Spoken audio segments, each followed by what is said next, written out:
105 on the Blaze. I'm E. Curtis Johnson. Happy to be talking today to Jerry Cantrell. Jerry, welcome. Hey, man. Glad to be here. Thanks for having me on. My pleasure. Jerry's a guitarist, singer, songwriter, possibly best known as a founding member of, lead guitarist for, a co-lead vocalist and principal songwriter of Alice in Chains. However, we want to talk a little bit about his new album called Brighten, which is also the first single from that song, or excuse me, from that album. I got a question for you here, and if I'm reading something into this, you can say, E, you are completely out of your mind, dude. But as I'm looking through the set list of the album, it reads like scenes from a Greek tragedy. I mean, just go follow me with me, the titles here, all right? So you got songs like Atone, Brighten, Prism of Doubt. Ooh, it's the middle set, which is always the tragedy in a Greek play. Then it turns to Black Hearts and Evil Done, Siren Song, Had to Know, Nobody Breaks You, Dismembered, and then ends with an excellent cover by Elton John, by the way, of Goodbye. Now, now to me, the album is kind of telling a story. Am I right, or am I completely wrong? What's your opinion on this?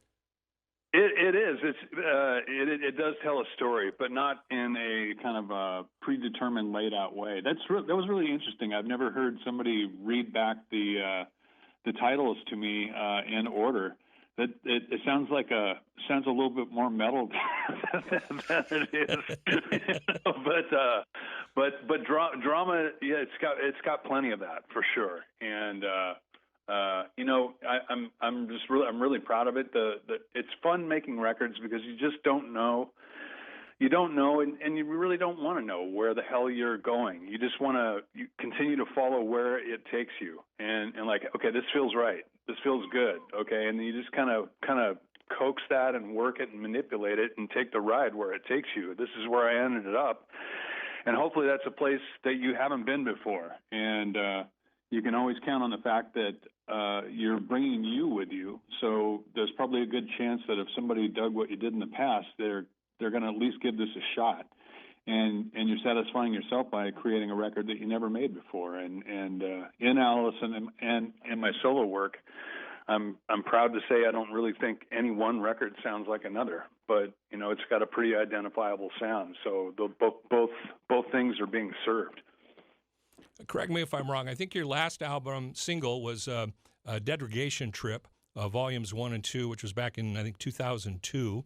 I think there were like three Alice in Chains songs, or not songs, three Alice in Chains albums during that period, and then you come back with Brighten. Is there a balance that you have to kind of keep being in essentially two bands, your solo work and then Alice in Chains? Well, I mean, the majority of my time and my efforts have been focused on Alice, and I've been here for 34 years, so I don't think that's really in question. But all three of these records were thought of and executed in periods where we were planning on not working for a bit. So we were at the tail end of Rainier Fog, and generally the pattern is for us it's about a 2 to 3 year cycle when you make a record and go tour it.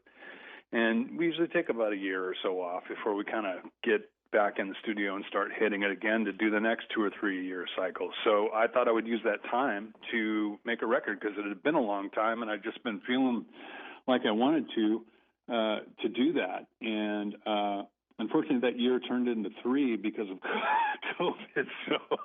So my year I was going to take away from Alice to work on this record got extended a bit. But you roll with the changes, as Kevin Cronin says. Yes, careful. We're dating ourselves there. Now I love that band.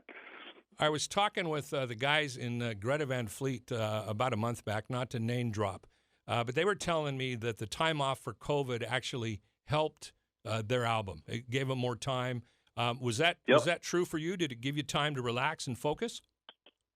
I don't know about relax, but definitely focus. and I have to agree. if I had finished this record, and I could have, and I would have, I was intending this record to be out last September and being on the road. So things definitely got pushed back. But I have to admit, it's a better record because of it. 3 really important players came into the process late: Abe Laboriel Jr., Duff McKagan, and Vincent Jones, as well as the other really talented people who were already on the path with me. And I also had some production calls were made, some different instrument sounds were made. It definitely became a richer, deeper record because of the extra time spent. Yeah. That's good reflection. I'm already keeping you longer than I said I would, but I want to go back for a second because you and I have an intersection in history that you wouldn't have any knowledge of whatsoever. So don't feel bad. But I want to go back to 1990. Rock radio was at an intersection, and what was down the road, quite frankly, didn't look good. The last end of the 80s, for those of us in rock radio, was just ended up being kind of a regurgitation of hair bands. And no offense to those guys, but some of them kind of became parodies of themselves. You don't have to comment on that. But along comes this album called Facelift. The first song from it, Man in the Box, which came out in January of 1990.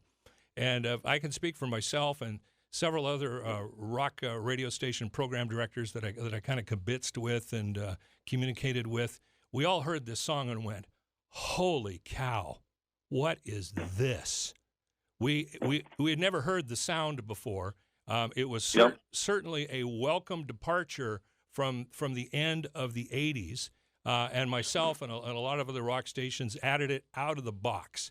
Now, for people listening, that's a phrase meaning that the CD came in the mail, we opened it up out of the box, listened to it, and walked it into the control room and immediately started playing it.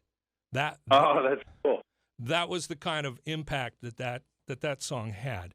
That's... Now, what we did not know, what was coming next.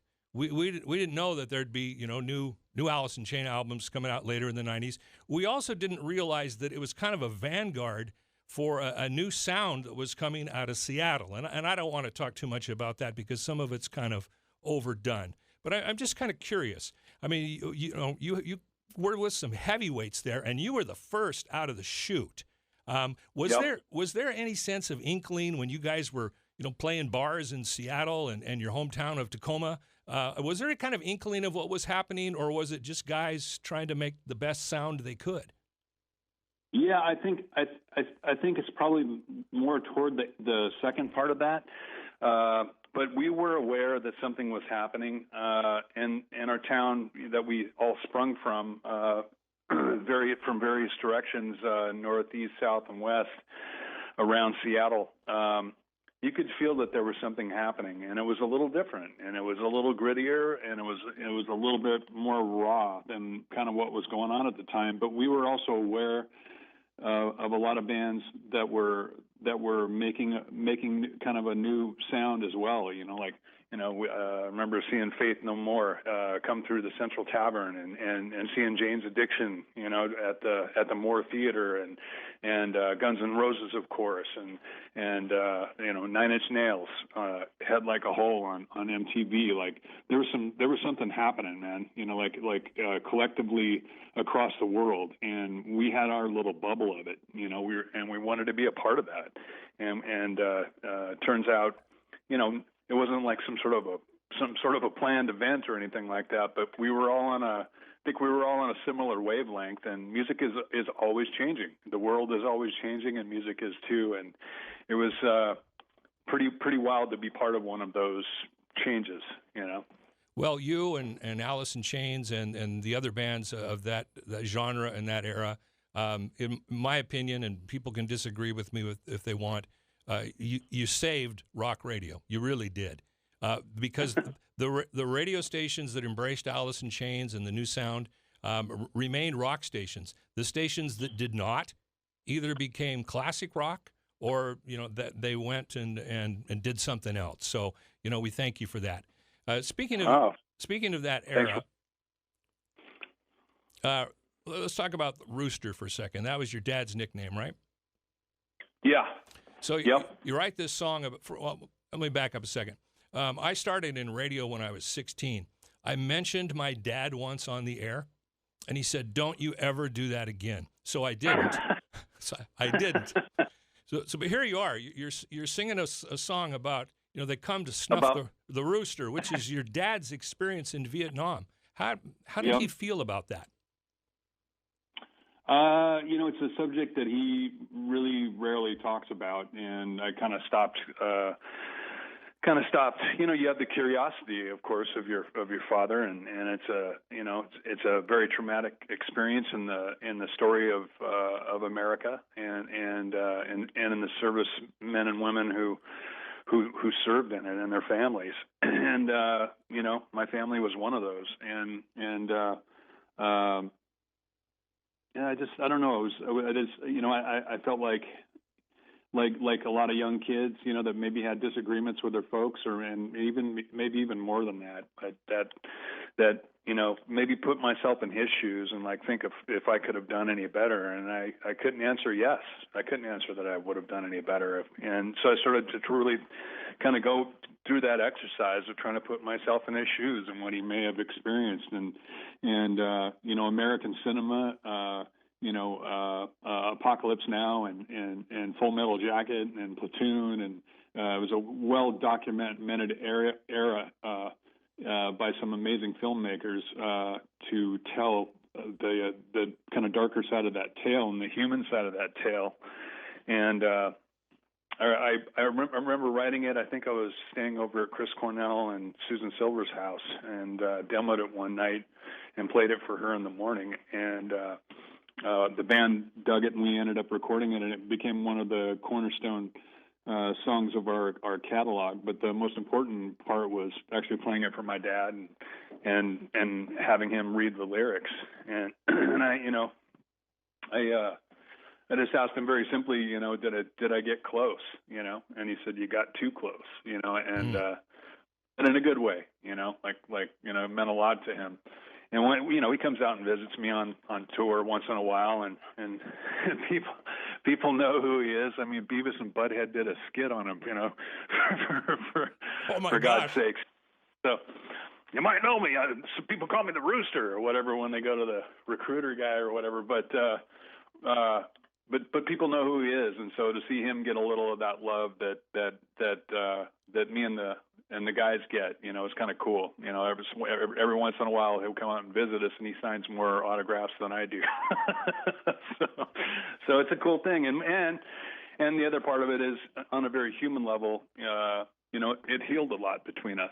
I took the time to understand him a little bit, and maybe he took the time to understand me a little bit better as well. So Well, my last question was going to be, considering your name is Jerry Fulton Cantrell Jr., what personal impact did that have?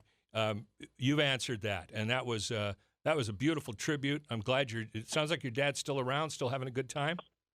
Oh yeah, he's still running the farm down in Oklahoma. Yeah. Excellent. Well, let's leave it on that high note. So, Jerry Cantrell got his new album out, Brighten. It's available on download. You can buy it off of Amazon. It's available everywhere. I've spent a couple of listens to it. I need to spend some more with it, but definitely worth having, definitely worth listening to.